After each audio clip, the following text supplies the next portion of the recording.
The clock is ticking for Sonny Corinthos. And somewhere in Port Charles, two men are whispering about the exact moment they plan to end him. Not metaphorically, not politically, but permanently.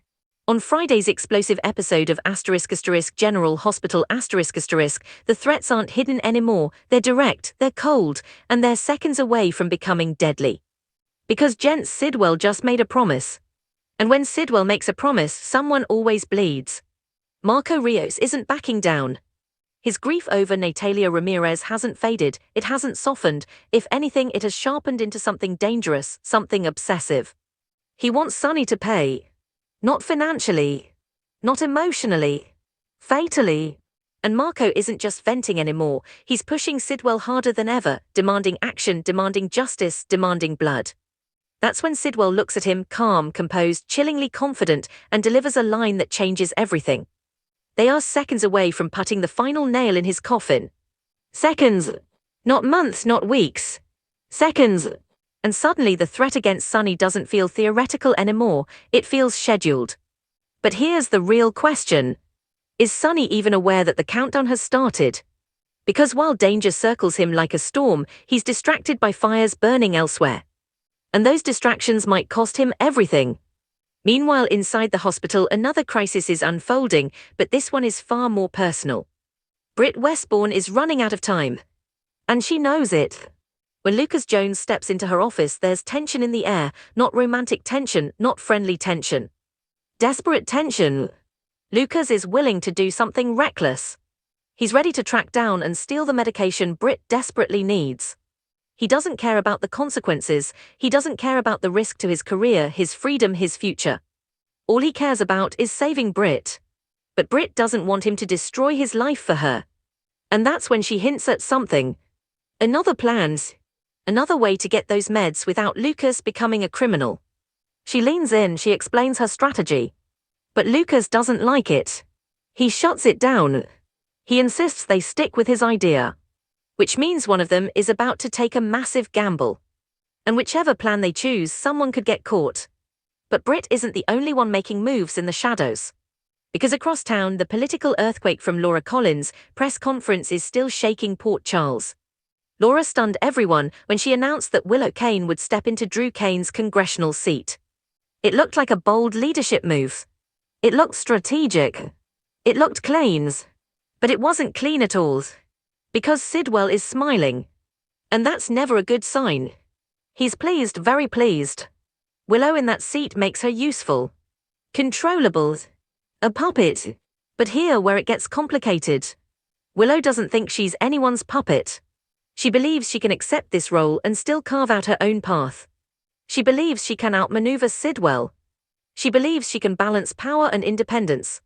But Sidwell doesn't give power without strings attached. And he has leverage. Leverage over Laura. That's the real story. When Alexis Davis questions Laura about the sudden decision, Laura doesn't tell the full truth. She deflects. She softens. She avoids. But Alexis isn't convinced. She senses something off. And when Alexis Davis senses something off, she digs. The deeper she digs, the closer she may get to discovering what Sidwell is holding over Laura's head. And if that leverage becomes public, it won't just damage Laura's legacy. It could destroy it. Nina Reeves, meanwhile, is in celebration mode. She congratulates Willow, she listens as Willow lays out her grand plans, reform, transparency, fresh vision. Willow sounds confident, optimistic, empowered. But Nina knows something about power in Port Charles. It comes with a cost. And if Nina realizes Sidwell is pulling strings behind the curtain, will she protect her daughter? Or will she protect herself? Because Nina has her own history with manipulation. And she knows exactly how ugly it can get. Across town, Lucy Coe is suddenly on the hot seat. She's been snooping. Digging into Sidwell's illegal imports. And she's close to something big. Too close. Now she's being questioned. Maybe by Maxie. Maybe by someone even more dangerous. Lucy is good at covering her tracks. But Sidwell is better at finding them. If Lucy gets exposed, she won't just face embarrassment. She could face retaliation. And Sidwell doesn't believe in second chances. Then there's Maxie Jones. She senses something is off with Lulu Spencer. Lulu has something to say. Something heavy. Something that could fracture a friendship. Because Lulu has made a choice. She decided to be with Nathan West romantically. And that changes everything. Nathan's past with Maxie is complicated, emotional, deep. Lulu knows she should tell Maxie herself. She wants to. But when the moment comes, will she go through with it? Or will she freeze? Because once that confession is spoken out loud, there's no taking it back. And if Maxie finds out from someone else, the betrayal will sting even more. But that's not the only romantic chess game unfolding. Liesl Obrecht is watching carefully. She sees what's happening. And she has her own plans. She wants to team up with Britt. Why? Because Liesl believes Maxie belongs with Nathan, not Damien Spinelli. She thinks Britt can help shift the balance. Push, influence, interfere. But interfering in love stories in Port Charles has a way of backfiring. And if Maxie senses manipulation, the fallout could isolate Britt even further. Meanwhile at GH, a more personal conflict begins to soften. Trina Robinson opens up to Portia Robinson. Earlier, Isaiah Gannon offered Trina a new perspective. A different lens. Trina isn't thrilled about Portia's connection with Isaiah. It feels complicated, uncomfortable, forced. But Trina also recognizes something deeper. Constant conflict with her mother isn't healthy. Not for her. Not for Portia. And especially not for the baby. So Trina makes a choice. She softens. She listens. She allows space. It's not full acceptance. Not yet. But it's progress. And in Port Charles, progress is rare. Their conversation becomes productive, honest, emotional. And for a moment it feels like healing is possible. But peace in Port Charles is always temporary. Because remember, Sonny's clock is still ticking. Marco is still furious. Sidwell is still calculating. And somewhere a final move is being prepared. The question is, what does seconds away actually mean?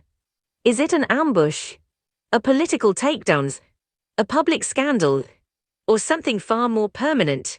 If Sonny falls, the ripple effect will hit Carly, Jason, Michael, everyone connected to him. And if Sidwell succeeds, he won't just eliminate an enemy. He'll reshape the power structure of Port Charles. So here's what we need to consider. Is Sonny about to walk into a trap he doesn't even see? Will Britt and Lucas' risky plan explode in their faces? Will Alexis uncover Laura's secret before it's too late? And when Lulu finally decides whether to confess, who gets hurt the most? Port Charles is balancing on a knife's edge. Political secrets, medical desperation, romantic betrayals, and a looming threat that could end a legacy. Nothing about Friday feels safe. Nothing feels stable. And that's exactly how Sidwell likes it. So let me ask you something. If you were in Willow's position, would you trust that you could outsmart a man like Sidwell? And if you were Sonny, would you even see the danger coming? Drop your thoughts below.